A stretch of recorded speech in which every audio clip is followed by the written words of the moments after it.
जय श्री राम, जय शनिदेव। सभी भक्तों का स्वागत है हनुमान भक्त ऋषि चैनल पर। भक्तों, आज मैं जो आपको बताने जा रहा हूँ गीता के अध्याय 8 का बताने जा रहा हूँ। तो उसमें जो है प्रभु श्री कृष्ण भगवान जो है अर्जुन को क्या उपदेश देते हैं, वो इसमें बताते हैं कि जो जिस प्रकार से कर्म करता है उसी प्रकार से उस योनि को प्राप्त होता है, और जब उसकी डेथ हो जाती है, मतलब मृत्यु हो जाती है, तो उसी प्रकार से श्लोक में भेजा जाता है उसको। इसके लिए उन्होंने गूढ़ बातें बताई हैं, तो आप सभी भक्त जो है ध्यान से इसको सुनिएगा। जब कई हमारी मृत्यु होती है तो हम लोग कई बार सोचते हैं कि कैसे क्या होता है, तो उसके आगे का प्रोसेस उन्होंने बताया है कि जब मृत्यु हो जाती है तो क्या होता है। इसके लिए अलग अलग देवता निर्धारित हैं, उनकी ड्यूटी लगाई गई है। जिस आदमी की मृत्यु दिन में होती है उनके लिए अलग देवता हैं, जिनकी मृत्यु रात में होती है उनके लिए अलग देवता हैं। इसके अलावा अगर हम बात करते हैं सुबह में जिनकी मृत्यु होती है उनके लिए अलग देवता हैं, और शाम के टाइम पे अलग देवता हैं, रात्रि के लिए अलग देवता। सबकी अलग अलग ड्यूटी बधी हुई है, वो उसी हिसाब से अपना कार्य करते रहते हैं। जब आदमी की मृत्यु होती है तो जिस समय में मृत्यु होती है उस समय का देवता उनके प्राण को लेकर आगे ऊपर जाता है। तो जब धरती से लेकर आकाश तक पहुंचता है उसके बाद उनकी ड्यूटी बदल जाती है, किसी दूसरे देवता के पास उनको आत्मा को सौंपना पड़ता है। अगर आकाश के देवता की बात करें तो जो आकाश का देवता है फिर उसको देना पड़ता है, वहाँ पे इंतजार करना पड़ता है उनकी आत्मा को। अगर उनकी मृत्यु दिन में हुई है और वो दिन में वहाँ पहुँच जाते हैं तो उनको रात तक का इंतजार करना पड़ता है। रात में अगर ड्यूटी शुरू होती है आकाश के देवता की, अगर वो दिन में ड्यूटी शुरू होती है दिन में कर। इस प्रकार से जिस आदमी की जैसे मृत्यु होती है उसी समय के देवता के द्वारा उसकी प्राण को निकाल कर लेके जाया जाता है ऊपर के लोकों में भ्रमण के लिए। आगे जब आकाश मार्ग पार करते हैं तो वहाँ पे उनको इंतजार करना पड़ता है। वहाँ पे जो दिन होता है, जैसे हमारा दिन जो होता है 24 घंटे में होता है, वहाँ का जो दिन होता है उसी प्रकार से होता है।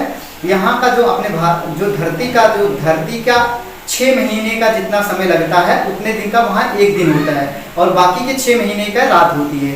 तो वहाँ पे कितने समय का समय होता है आकाश मंडल में। आकाश मंडल में पार करने के बाद जब दिन में हो जाता है वहाँ तब तक इंतजार करना पड़ता है। उसके बाद जो उनके देवता होते हैं उस प्रकार से भेज दिया जाता है। इस प्रकार से अलग अलग पक्ष बनाए गए हैं। अगर कोई शुक्ल पक्ष में मृत्यु को प्राप्त होता है तो उसको शुक्ल पक्ष का जो देवता होता है, कृष्ण पक्ष के जो देवता होते हैं उनको वो सौंपता है। उसके लिए जिस प्रकार से वो कर्म किया होता है उसी प्रकार से उसका लोक निर्धारित किया जाता है, और उसी प्रकार से उस लोक में उसको भेज दिया जाता है।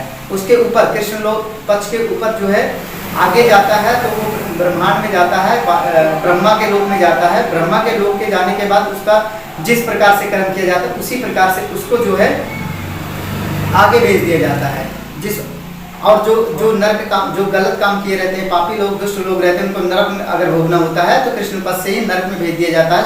अगर किसी को स्वर्ग में जाना होता है तो वहाँ से उसको स्वर्ग भेज दिया जाता है। इसके अलावा अगर किसी को ब्रह्मलोक तक जाना होता है तो वहाँ पे ब्रह्मलोक भेजना पड़ता है। फिर वहाँ से उसके पितृलोक या जो भी जन्म के मरण के लिए दोबारा से अगर प्रक्रिया में आता है, उसका कुछ काम रह गया है जो पूरा नहीं कर पाया है, तो उसके लिए उसको अगला जन्म लेना पड़ता है। अगला जन्म लेने के लिए वो जो है बारिश के रूप में जो है नीचे धरती पर गिरता है, उसके माध्यम से पौधों में, पेड़ों में, और जो गेहूं या इत्यादि की फसलें जो उगाई जाती है उनमें एक कण मात्र के उपलब्ध अनाज को जब मनुष्य ग्रहण करता है तो उनके शुक्राणुओं के जरिए महिला की योनि में जाकर वो आगे खेती होती है। तो उस प्रकार से उसको जन्म होता है, पुरुष या महिला के रूप में फिर आगे जन्म लेता है और अपना कार्य आरंभ कर देता है शुरू से लेकर अंत तक। आगे जो कृष्ण पक्ष का होता है दुखदायी होता है और उसको दुख भोगना पड़ता है। इस प्रकार से वहाँ किया जाता है। इसके ऊपर अगर वो ब्रह्मलोक के ऊपर आगे चला जाता है, जो कि श्री कृष्ण भगवान बताते हैं कि उसके ऊपर का लोक जो है मेरा लोक है, और मेरे लोक में जो भी आ जाता है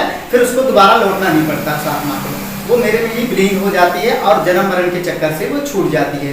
तो इस प्रकार से लोगों को जो है जन्म मरण कर्म के लिए भटकना पड़ता है, अलग अलग योनियों में भटकना पड़ता है। पुरुष इंसान का जन्म जिस कार्य के लिए होता है वो तब तक नहीं पूरा करता जब तक उसको जन्म लेना पड़ता है। जब पूर्ण हो जाता है तो उसको शरीर से त्याग कर मुक्ति मिल जाती है। इस प्रकार से जन्म मरण के बारे में बताया गया है, और ये भी बताया गया है कि जो ब्रह्मलोक है वहाँ पे कितने दिन का दिन होता है और कितने महीनों पे रात होती है।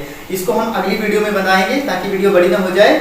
और आप बने रहिए, चैनल पे नए हैं तो सब्सक्राइब कर लीजिए हनुमान भक्त ऋषि चैनल को।